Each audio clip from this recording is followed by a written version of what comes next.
Bonjour à toutes et à tous, les petits vénins qui est tombé sur cette vidéo. Donc je vous préviens tout de suite, elle va durer plus d'1 minute, donc installez-vous confortablement ou enregistrez-la.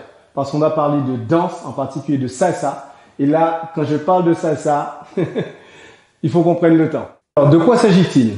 Je viens vous proposer une journée d'audition pour recruter des danseurs qui seront dédiés à la salsa en performance scénique. L'objectif le plus important, c'est de contribuer à crédibiliser nos disciplines. Alors, quand je dis nos disciplines, je parle de la salsa, de la bachata, de la kizomba, même si je passe essentiellement par la salsa pour les contraintes et de performance que ça implique, mais clairement crédibiliser nos disciplines au-delà du simple cercle des amis, de la famille, de ceux qui nous aiment, et bien évidemment pour les danseurs les plus charismatiques qui arrivent à se promouvoir via les réseaux sociaux ou via les festivals, à créer un cercle de personnes qui les adulent.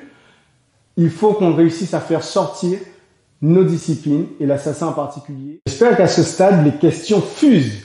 Quoi, pourquoi, qui, avec qui, pour qui, comment, où. Le premier déclencheur de cette démarche, c'est que depuis la sortie du confinement, déjà avant il y avait pas mal de demandes, mais depuis la sortie du confinement, on fait face à de plus en plus de demandes de personnes en activité, qui dansaient de façon amateur, dans des soirées, en social, mais qui souhaitent se spécialiser dans la danse, la pratique de la danse. Je parle SBK et je parle en particulier de salsa, que ce soit pour l'enseignement, mais aussi et de plus en plus, c'est ça la nouveauté, pour faire de la scène. C'est quelque chose qui avait du mal à émerger les dernières années. Le deuxième élément de motivation, c'est le fait que nous avons toujours à Salsaborn misé sur la formation des enseignants pour contribuer à la diffusion de ces disciplines que sont la salsa, la bachata et la kizomba. Pour autant, on s'est quand même aperçu qu'il y avait un trou dans la raquette qui se traduit par l'absence de visibilité. Effectivement, en fonctionnant en circuit fermé de formation, on forme énormément de personnes. On oublie le rayonnement de cette discipline à l'échelon de monsieur et madame tout le monde. Et la seule façon de procéder, c'est d'être présent dans les shows, dans les spectacles, dans les congrès, dans les festivals et bien entendu sur les réseaux sociaux. C'est ce que nous voulons rectifier dorénavant. Alors aujourd'hui, qu'est-ce qui se passe? On a les compétitions. C'est l'un des rares espaces qui permet à des danseurs de se produire, de se confronter, de se challenger et même d'être évalués par des professionnels.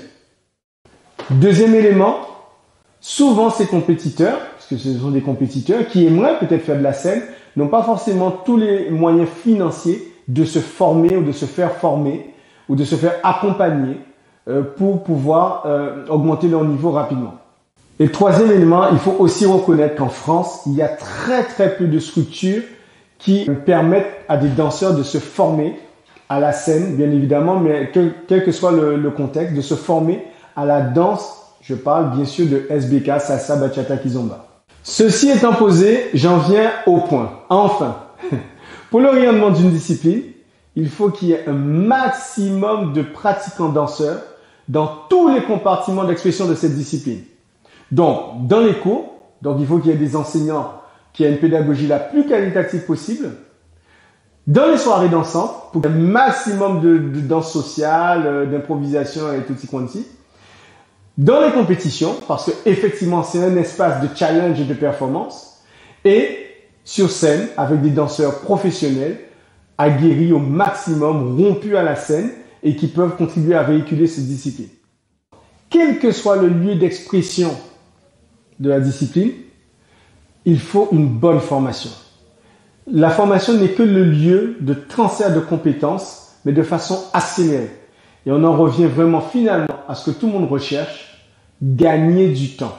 N'est-il pas préférable pour aller le plus loin possible d'acquérir le maximum de compétences le plus rapidement possible? Moi aujourd'hui, j'aimerais contribuer à ce que des jeunes qui ont les aptitudes puissent aller plus loin que notre génération n'a pu le faire. Du coup, on aura des compétitions avec des compétiteurs beaucoup plus performants. On aura des enseignants avec des connaissances beaucoup plus aiguisées. Et on aura des danseurs professionnels avec un niveau de prestation et de performance beaucoup plus élevé qu'il ne l'est aujourd'hui en France. Alors attention, maintenant que je vous ai expliqué tout ça, il faut quand même savoir une chose. Tout le monde n'est pas prédestiné à la scène. Il faut des aptitudes physiques évidentes et aussi des capacités mentales fortes. Il faut de la détermination. Alors après, monter sur scène est toujours possible. Là-dessus, vous pouvez faire des ateliers chorégraphiques. Mais l'objet de cette vidéo et donc de l'audition, c'est pour les personnes, les danseuses et les danseurs qui souhaitent faire de la scène. Et là, on est sur un niveau de performance beaucoup plus élevé. D'où je vous parle? Je suis Didier Galvani, le directeur de l'Académie Salsaborg à Paris. Danseur depuis plus de 20 ans, formateur, chorégraphe, directeur de compagnie. La grande force à Salsaborg, c'est le collectif de danseurs et de formateurs qui s'y trouvent.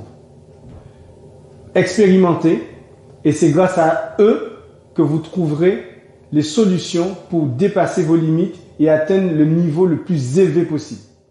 Alors, si vous êtes intéressé, ce que j'espère, pour vous challenger au maximum, repousser vos limites, accroître vos compétences, je vous donne rendez-vous dimanche 23 octobre prochain à l'adresse ci-dessous.